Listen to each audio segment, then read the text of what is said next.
स्वागत है आपका हॉलीवुड मसाला में। आज हम बात करने वाले हैं द इनविटेशन की, जो 2022 में रिलीज हुई थी। कहानी की शुरुआत में हमें एक डरावनी और भूतिया हवेली दिखाते हैं, जिसमें एक रहस्यमयी औरत किसी से छुप रही होती है, और जब उसे ऐसा लगने लगता है कि वह नीचे खड़े लोगों से बच नहीं पाएगी, तो वह अपने हाथ में एक पुतला लेकर छत से छलांग लगाकर अपनी जान दे देती है। अब कुछ सालों के बाद हमें न्यूयॉर्क शहर में एक लड़की को दिखाया जाता है, जिसका नाम ईवी है। ईवी वैसे तो एक आर्टिस्ट होती है, लेकिन पैसों की किल्लत के कारण वह अपनी दोस्त के साथ एक कैटरिंग में काम करती है, जिससे वह अपना घर चला सके। अब उसकी दोस्त उसे एक डीएनए टेस्ट के बारे में बताती है। दरअसल यह एक कंपनी है जिसमें वह डीएनए टेस्ट के द्वारा यह पता लगा सकते हैं कि इस दुनिया में उनके परिवार का और कोई भी जिंदा है या नहीं। अब ईवी का तो इस दुनिया में कोई भी नहीं था, तो वह डीएनए टेस्ट देने का तय करती है, जिससे वह पता लगा सके कि उसके परिवार का कोई बचा है या नहीं। और अब ईवी डीएनए टेस्ट कंपनी को भेज देती है। रिपोर्ट आने के बाद जब उसे पता चलता है कि उसकी फैमिली इंग्लैंड से थी और वहाँ पर उसका कोई कजन भी जिंदा है, ईवी के कजन को भी यह इन्फॉर्मेशन दी जाती है कि उसकी कोई कजन सिस्टर न्यूयॉर्क में जिंदा है। और अब ईवी को मैसेज आता है जो कि उसी के कजन का होता है, जो उससे चाय पर मिलना चाहता है। ईवी की दोस्त उसे रोकने की कोशिश करती है, लेकिन उसका इस दुनिया में कोई भी न होने के कारण कजन के मिलने से वह एक्साइटेड थी और वह चली जाती है। अब वह एक होटल में मिलते हैं, जिससे उसका कजन उससे बहुत अच्छे से बात करता है और बताता है कि उसका खानदान बहुत अमीर है और जल्द ही उसके परिवार में एक शाही शादी होने वाली है। और फिर वह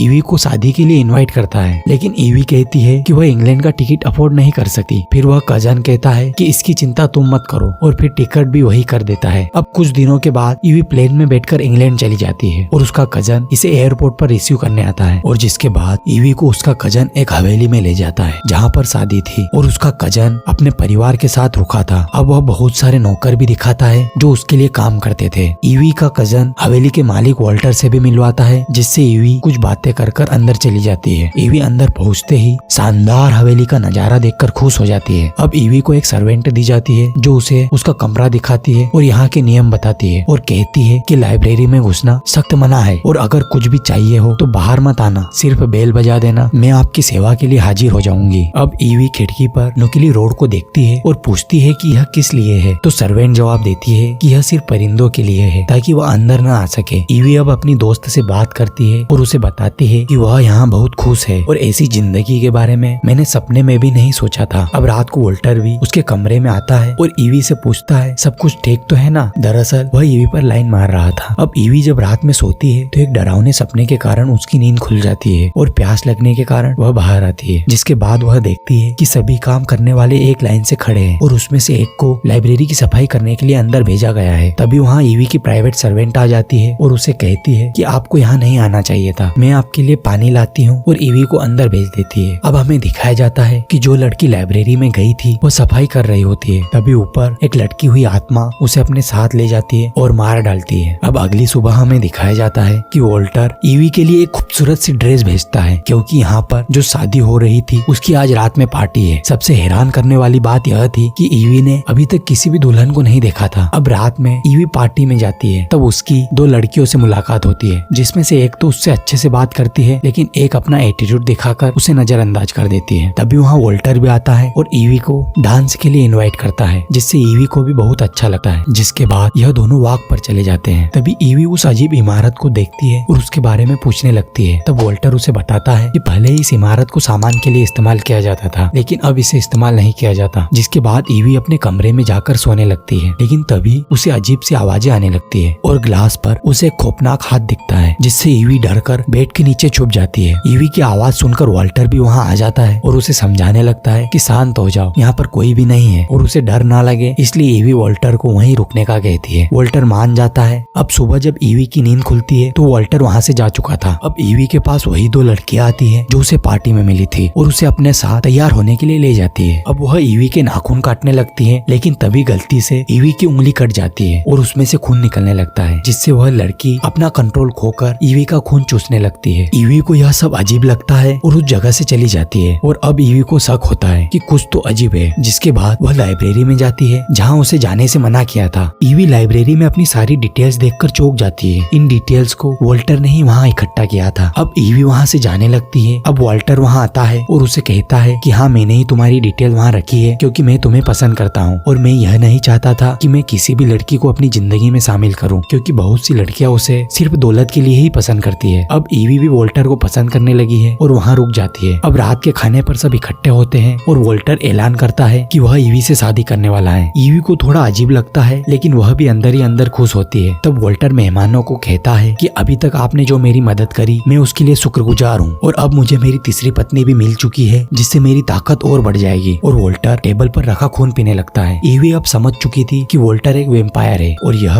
वहाँ फंस चुकी है। वोल्टर की 2 पत्नियां वह थी जिससे ईवी पार्टी में मिली थी और यह कई सालों से जिंदा थे और उसमें से एक ने ईवी का खून भी पिया था। दरअसल जो औरत हमें कहानी की शुरुआत में दिखाई गई थी वह ईवी की दादी थी और उसने इसी कारण से आत्महत्या की थी। ईवी की दादी के मरने के बाद वोल्टर की शक्तियां कम हो चुकी थी और अब उसे तीसरी पत्नी की तलाश थी, लेकिन वह हर किसी से शादी नहीं कर सकता। चूंकि ईवी की दादी का खून ईवी में भी था इसलिए वह ईवी से शादी करना चाहता था। अब ईवी यह सब सुनकर बहुरा जाती है और वहाँ से भागने लगती है। फिर वोल्टर कहता है कि अगर तुम शादी के लिए मान गई तो तुम कभी भी नहीं मरोगी और कोई बीमारी भी नहीं होगी। लेकिन ईवी नहीं मानती तो वोल्टर उसे कैद कर लेता है। अब वोल्टर की दोनों पत्नियां उसे समझाती है कि शुरू में तो तुम्हें सब अजीब लगेगा लेकिन जब तुम एक बार वेम्पायर बन गई तो उसके बाद सब कुछ ठीक हो जाएगा, तुम्हें यह नई जिंदगी बहुत अच्छी लगेगी। लेकिन ईवी नहीं मानती और वह दोनों वहाँ से चली जाती है। अब बूढ़ी लेडी जो ईवी की सर्वेंट थी वह ईवी के पास आती है और उसे कहती है कि तुम यहाँ से भाग जाओ, अगर यहाँ से नहीं गई तो तुम्हारी जिंदगी वापस से नॉर्मल नहीं हो पाएगी। और ईवी यहाँ से भागकर सामने उसी घर में चली जाती है जो कई सालों से खाली पड़ा था। सबको पता चल जाता है कि ईवी यहाँ से भाग चुकी है और उसकी मदद उसी सर्वेंट ने की है, जिसके बाद उस सर्वेंट को मार दिया जाता है। अब एक सर्वेंट ईवी को ढूंढते ढूंढते उसी खाली पड़े घर में जाता है जहाँ ईवी थी, लेकिन ईवी उसे जैसे तैसे चकमा देकर वहाँ से भाग जाती है और एक खाली टाउन में पहुँचती है जहाँ पर एक छोटा सा घर था, जहाँ उसे एक बूढ़ा कपल दिखता है जिससे वह मदद मांगने लगती है और वह मदद करने के लिए तैयार भी हो जाते हैं और पुलिस को फोन लगाते हैं। लेकिन तभी ईवी को दीवार पर लगी एक फोटो दिखती है जिसमें वोल्टर इनके साथ खड़ा था और ईवी समझ जाती है कि यह वोल्टर के लिए ही काम करते हैं और उन्होंने फोन पुलिस को नहीं बल्कि वोल्टर को ही किया था। और जब ईवी भागने की कोशिश करती है तो वह उसके सर पर मारकर उसे बेहोश कर देते हैं। जब ईवी होश में आती है तो सामने वोल्टर को पाती है। वोल्टर उसे समझाता है कि अगर तुम मेरी पत्नी बन गई तो तुम्हें बहुत फायदा होगा, तुम्हें हर वह खुशी मिलेगी जो तुमने सोची भी नहीं थी, दुनिया तुम्हारे कदमों में होगी। और न चाहते हुए भी ईवी को उसकी बात मानना पड़ती है। अब शादी की सारी तैयारियां हो चुकी थी, जिसके बाद ईवी को वोल्टर का खून पीना था। ईवी वोल्टर का खून पीती है और उसके अंदर असीम शक्ति आ जाती। अब वोल्टर को ईवी का खून पीना था लेकिन वह मना कर देती है और वहाँ पर आग लगाकर वोल्टर पर हमला कर देती है, जिससे अब वोल्टर बहुत कमजोर हो चुका था। और अब वोल्टर की पत्नी ईवी पर हमला कर देती है, वोल्टर को उसका खून पिलाने के लिए बोलती है, लेकिन ईवी नहीं मानती, वह उसे मारने ही वाली होती है। तभी वोल्टर की दूसरी पत्नी वहाँ आ जाती है जो दिल की बहुत अच्छी थी और वेम्पायर की जिंदगी से परेशान हो चुकी थी और अब इसे मुक्ति चाहिए थी। तभी वह उसको रोकने की कोशिश करती है और वोल्टर की दोनों पत्नियां आपस में ही लड़ने के कारण एक दूसरे का खात्मा कर देती है। वहीं वोल्टर जो अब कमजोर हो चुका था वह ईवी को पकड़कर उसका खून पीना चाहता है ताकि उसे शक्तियां वापस मिल सके। तभी ईवी उसे पकड़कर आग में फेंक देती है। चूंकि वोल्टर के पास शक्तियां खत्म हो चुकी थी तो उसका काम तमाम हो जाता है। अब ईवी यहाँ से निकल जाती है और हमें 2 हफ्ते के बाद बताया जाता है कि ईवी अब भी वेम्पायर थी और अपनी दोस्त के साथ उस आदमी से बदला लेने चली जाती है जो उसका कजन बनकर आया था। और यह मूवी यहीं समाप्त हो जाती है। आपको यह मूवी कैसे लगी कमेंट्स में जरूर बताइएगा। मिलते हैं अगली वीडियो में, तब तक के लिए धन्यवाद।